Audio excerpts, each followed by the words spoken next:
Okay, I think it's happening. Whew, I am live. It's the Nazarite, bringing you Hebrew lore from days of yore. Wow, it's been quite a day. It's 10 p.m. and let's get this on. Okay, so on Monday, there was Going It Alone, where I referenced and read uh, chapter 20 of the Tao Te Ching in an English translation by S. Mitchell from the website thetaoteching.com. And Yodidiau, Karen, my father, and Nazarite S.E. Hall. We had that discussion going on there, which I really, really enjoyed. Was Craig there? No, he wasn't there that time. Okay, and so I'm going to read the Tao Te Ching, chapter 20, in the Hebrew translation, and I translated it into English. This translation was kind of spontaneous, and in some cases I retained the grammatical sort of Hebrew. So it may sound awkward here and there, but I'm going to read it now. Okay, chapter 20. I. Easy to be entangled in definitions of good and evil. Difficult to define in a total way what is positive and what is negative, right and wrong, how little the two differ. And perhaps they are not oppositions, but milling stones. Between yes and between no, what is the distance? Between good and between evil, who will estimate the difference? But the people are jumping in life, merrymaking, as though they were at a wonderful party, like children who ascended on a spring day to a tower's top. I alone am indifferent and silent, not showing signs. Sometimes I feel like an infant who cannot yet smile. Sad I am, like one who has no home, looking like a thrown-out scarecrow. All the others have more than enough, and only I am alone, and there is nowhere to return to. My heart is confused. My thoughts are like a fool's. Sometimes it appears that my mind is shut. I don't really know a lot.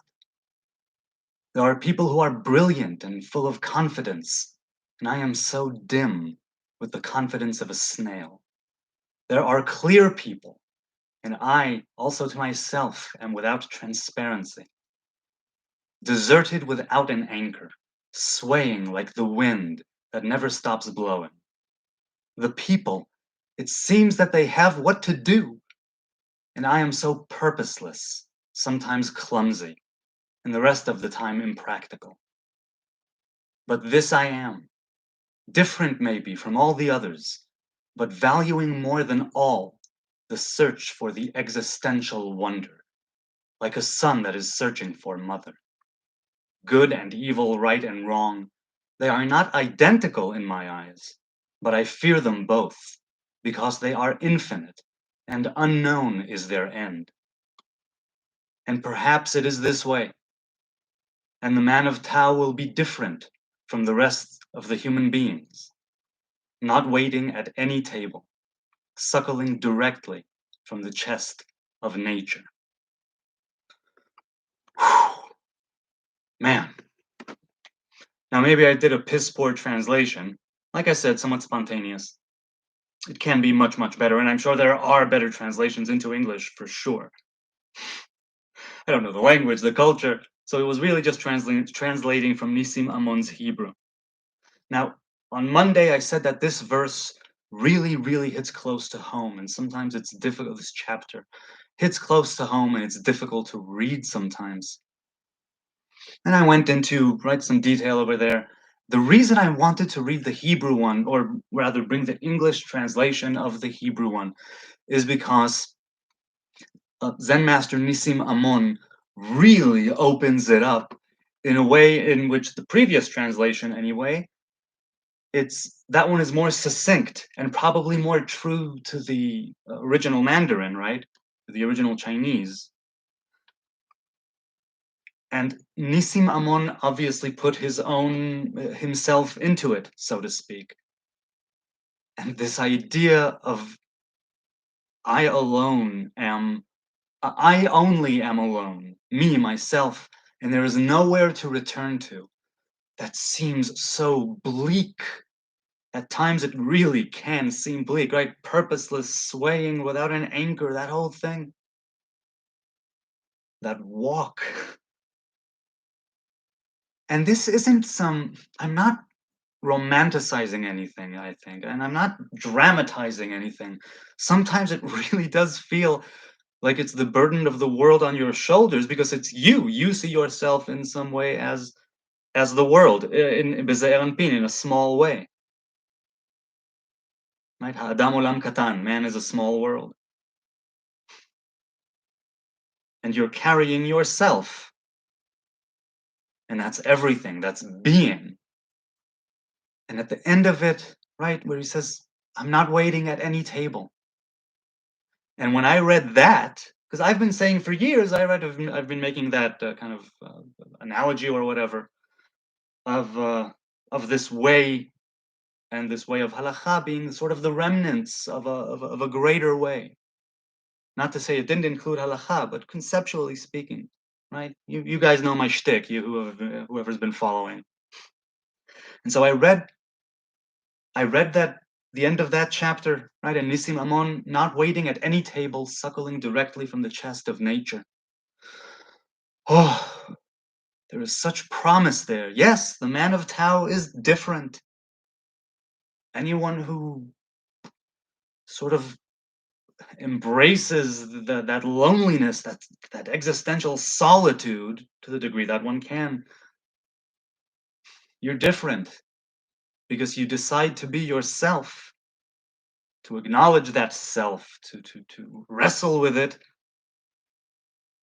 And not everyone makes that choice, or maybe at some point everyone make that choice, living it out, and not just right living it out as something, as a way, right, as a path, as the Tao. And as always, let's remember the first chapter. The Tao that can be named is not the real Tao. All of these words and all of these words, right? Nissim Amon, my translation, these words. It's not really the thing. That's for each one to understand on their own. Right? We are the product of this way, of this Tao, so to speak. And trying to align with it is something that can be met with a lot of pushback. And incidentally, I'm going to talk about this probably because hopefully I'll do the weekly Torah portion maybe this week on Friday. I haven't been doing it. It's been early. The point is, on Monday, I want to speak of Genesis and the cherubim, right? The kuvim and the lahat hacherev, the flaming sword that turns, that is turning. I want to talk about that more and more, about the tree of life, more about the path of the tree of life. And I'm getting to that because of this I. Nissim Amon gave titles to the different chapters, and I don't think that's in the original. I think he gave them titles. This one is titled I, Ani. Ani literally means I, and it is also the letters which make up Ayin, which is non-being. Ani and Ayin respectively represent, in a kind of literary way and maybe other ways, right, with their meaning, the lower sphira, the lowest, if you will, of Malchut, or currently lowest sphira of Malchut, of the kingdom, the 10th sphira, and the crown, the first sphira, Keter Malchut, the crown of the kingdom, the crown of the kingship. Together, that's what they make up, something whole. And, oh God, I forgot where I was going. See, I'm tired. It's after 10 p.m. here. Oh, okay, I brought up Keter Malchut. What was I about to say? I forget. I think this is my cue. If I can't remember what my last thought was, I will be doing nobody any service. So this is my cue to take my leave. Oh, okay, so we'll read a bit in the chat here. Hello, people in the chat. So let's see. Shalom, says Oregon Freebird. Shalom to you. What's up, guys? Says S.E. Hall. I'll tell you what's up. Earlier this evening, I went out for a bonfire with my boys, just right here next to the house. There's a lot there that overlooks. Some of you who may have seen the photo I uploaded to Facebook of Jerusalem. That's where we did it, right there, at sundown and into a couple of hours into the night. And I'm feeling so my heart expands during times like these. There's an expansion of the heart in many cases, right? But just spending time with my kids, a bonfire, having some dude time, it's really awesome. Okay, all right, speaking of walking the path, let's see. So that's what's up. I'm feeling good tonight. I'm feeling frickin' good. Yeah. I have a lot to feel bad for, no doubt, but I have a lot to feel good for. So, Oregon Freebird says, I see myself alone in my purpose, but not purposeless. But I can see how someone who has, well, someone who has rejected the crowd can feel that way. Hmm. Seeking peace from PTSD. I don't know if I've seen you before. So, okay. I don't know if I've seen you before, but if I have, hello, seeking peace. I hope you find it inside all the chaos, that. Okay, let's continue. So glad to see your channel in English again. What a coincidence. I've been reading the Tao Te Ching too lately. Would you care to enlighten us a little bit on the translation that you're reading, or the original Mandarin, if you're reading that, on your perception? Did you find the translation that I read out, if you caught it? Was it anything close to what you're reading? S.E. Hall says, Nazarite says, is Tao Te Ching the Chinese book of wisdom? A guy at the library was just telling me about a book of similar name, I think, maybe I Ching. Maybe you were thinking of I Ching. That's the book of changes. Um, I don't remember the name, and he said it was the book of wisdom. I think I Ching is known as the book of wisdom. Hey, look, Pinky's over here. Hi, Pinky. Hello. Who's your good doggo? Um, I think that's the Book of Wisdom, but actually, no. Book of Wisdom could easily be the Tao Te Ching, but if you don't recall it being the Tao Te Ching, maybe it was the I Ching. Speaking of seeking peace, says S.E. Hall, Hebrew Nazarite, do you think that dreadlocks improve mental health, spirituality, and confidence? I think that if you make the decision to grow out your hair as a mark, as a kind of organic manifestation of something internal, which is striving towards mental health, spirituality, and confidence, that the dreadlocks can signify that in a big way. Now, I could talk about dreadlocks, and I have talked about dreadlocks for many hours. Do they inherently have that quality? No. You could also get completely natural dreadlocks and still simply do it for your own reasons, which are completely your own, not to do with any of those three things, those concepts, right, of mental health, spirituality, and confidence. But speaking from personal experience, I've said this many times before, it's just dead protein, but dang it if it doesn't signify something special to me. And sure, I could wake up bald tomorrow, and nothing would be different other than the baldness. Still a Nazarite, still trying to walk that path. It's just hair, but it also, as long as it grows, and as long as it means something to you, it means something. And the nature of which I leave up to you. But mine, I think, have, let's say, improved my mental health, spirituality, and confidence because that's part of what I set out to do. I set out to be the best me that I can be. And that includes those three things for dang sure. I am not even saying that I have, achieved that goal in any way, but it's certainly something I'm striving towards. I guess it's implicit, but it may not be implicit for others who say they want to be the best them. I wonder. All right. On that note, unless there is anything else in the chat. Nope, there's nothing, but maybe I'll give you a moment or two to respond. Um, I thought yesterday quite spontaneously about that verse in Genesis. And like I said, I want to talk about it on Monday.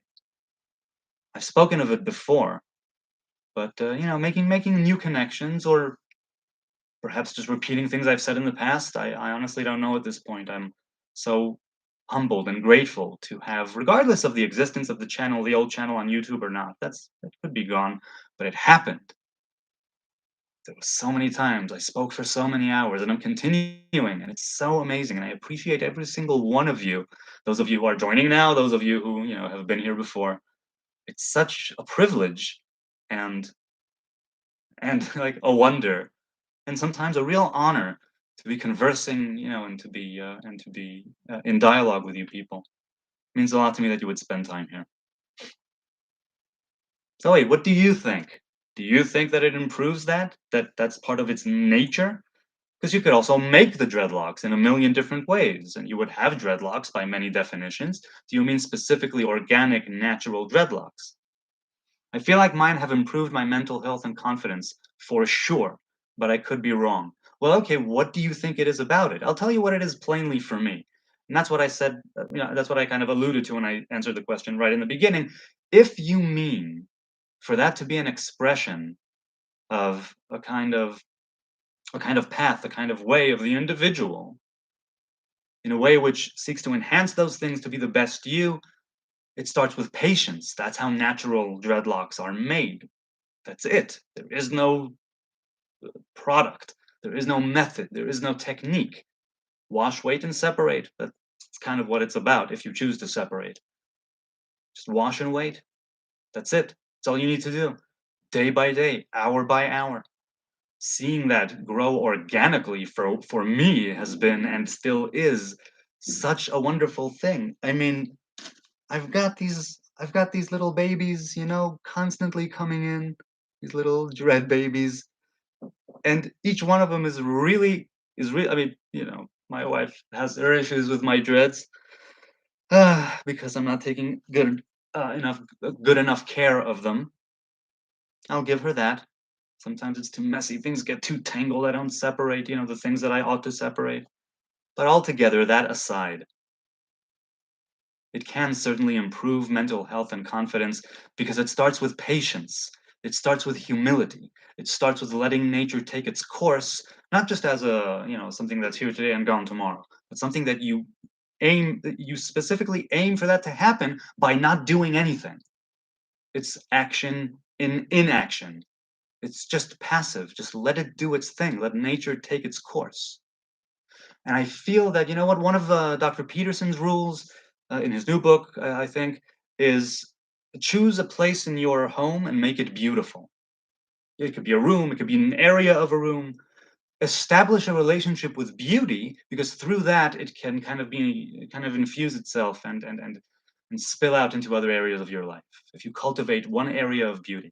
Likewise, if you decide to grow the dreads for those reasons, and you have that patience and that humility to let nature take its course, those things they have the potential of spilling out into other areas of your life.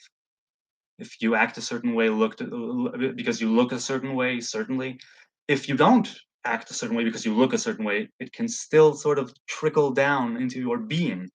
In my experience, it's certainly done that very much. Again, this could be gone tomorrow. Something could happen, God forbid, I don't know what, but it's just hair. Dead protein and right, dead keratin signifies a lot. Let's see.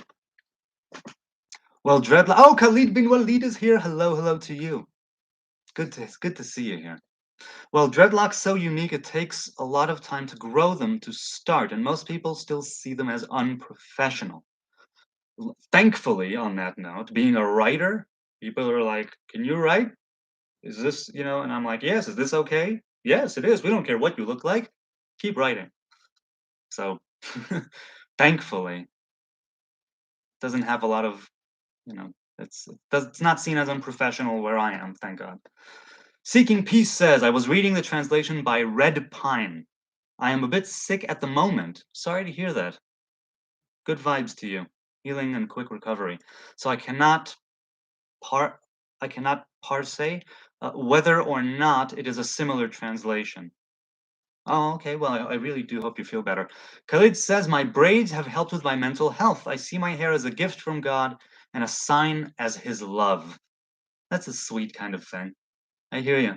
It's a very intimate thing, growing from the inside of our topmost area. It represents the crown, right? The halo, whatever it is you want to ascribe to it. A thing which grows from the inside out, from the top, right? From the topmost area all the way down, as low as it can go, like water, right? It gets very high like fire and it comes down like water. It's the origin of fire and water, right? The crown of all the elements. Let's see. A sign of his love. I like that. Seeking Peace says, I am an Asian raised in a white secular family, and I've been searching for God and a taste of heaven for quite some time now. How would you define a taste of heaven? I'm curious. Really, I'm curious. A white secular family, searching for God. Good for you. Something that I always say about God is I don't know God. All I know is how God reveals himself to me. It's all revelations. If you find God, please, let me know how it's going. I don't mean that in a cynical or pejorative way. And that taste of heaven, maybe even in search for God, because what is this searching for God? But what does a taste of heaven mean to you? I wonder. S.E. Hall says, yeah, I think the weight is part of how you can grow more confident in not caring what others think. Well, that's for sure. As I've said before, previously, I had long hair for many different periods of my life. I had long hair, and I had long side curls, right, for a few years. Also, like I say, grew those from scratch. And there's that period of patience and of waiting and of humility. So, I've had long dreads and I've had a shaved head, and I mean shaved, I mean like nearly skinhead shaved, like a millimeter, just and with long side curls. It certainly builds your confidence, and if you do see it as an expression of yourself to the degree that, again, who is the self, if you see it as something that expresses, perhaps loosely, part of what you're about, then yeah, it can teach you a lot. It can teach you a lot. Growing natural dreads, in my experience, can teach you a lot about yourself and about the nature of patience and humility, and those are the gates to all good traits and all virtue, right? Patience and humility. Mm. Khalid says, I'm fine, but have COVID. Oh, I'm sorry to hear that. Speedy recovery to you. Good vibes. Though I haven't been in the gym and can't taste hummus, my favorite food. Oh, you haven't been in the gym? That must suck. Because I know you're into that. And you can't taste hummus, my favorite food. It's also my favorite food. My word. I love hummus. S.E. Hall says the Sabbath is a taste of the age to come. Yes, I concur. It is a taste of the world to come, the age to come. Khalid says we don't know God, but God knows us. Right? In the uh, there's the book Pardes Limonim, which I've referenced in the past, right? Written by the Ramak Rabbi Moshe Cordovero. And in the prayer which he wrote that one ought to say before starting to learn in the book, and I try to say it each time I open up the book to learn something, but sometimes I forget.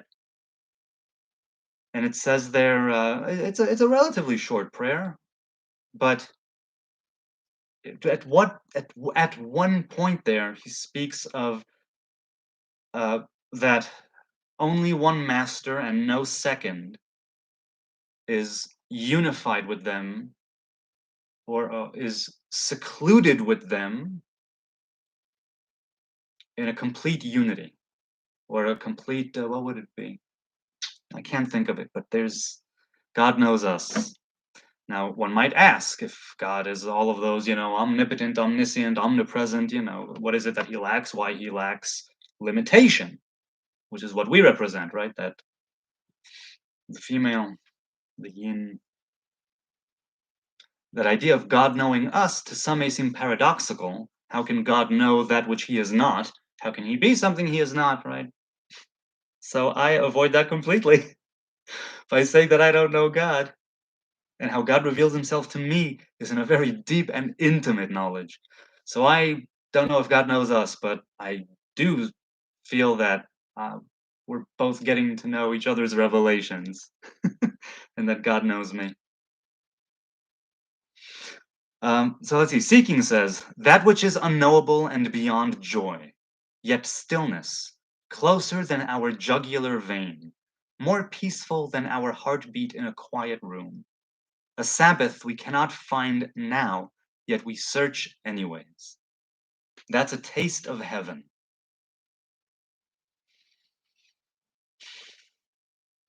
That's a beautiful sentiment. I love the way that it's worded. Kudos. The Sabbath we cannot find now, yet we search anyways. Right, and I want to talk more about that search on Monday, right, having to do with that verse. I may have spoken of it before. Let's continue. So Nazarite says, are mine are semi-natural, but it's still a big waiting process. LOL. Yeah, for sure it is. Even if you start them in any kind of technique, but then you let them go, then yeah, that's some would say semi-natural because of how it started, but you're letting it do its thing.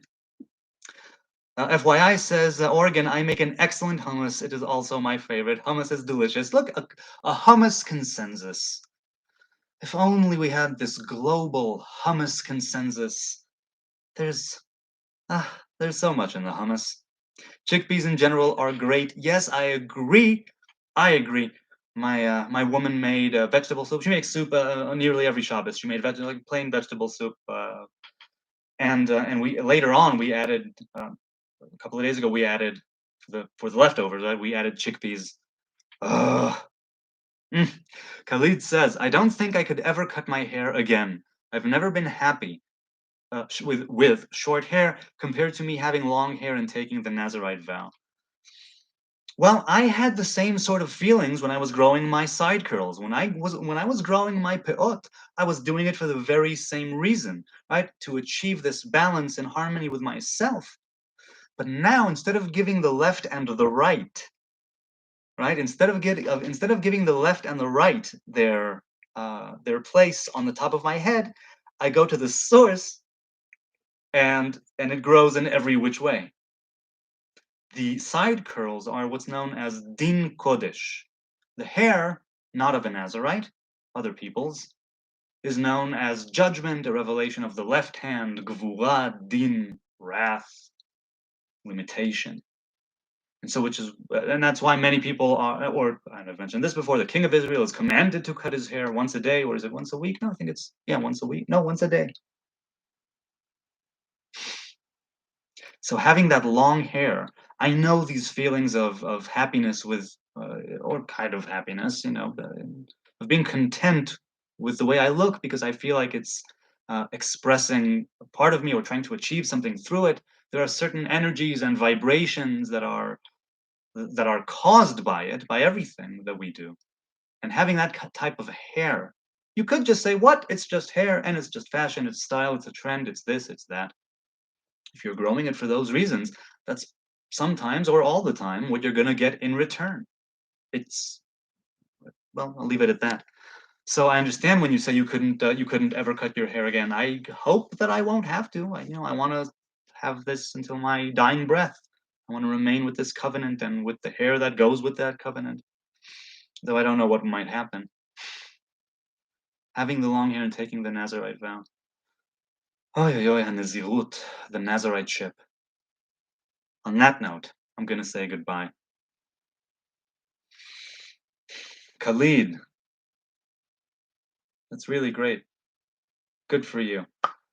A very nice way to express it. Yeah, it is. Let's have a wonderful night full of good vibes. I will see you, God willing, on Friday. Bye.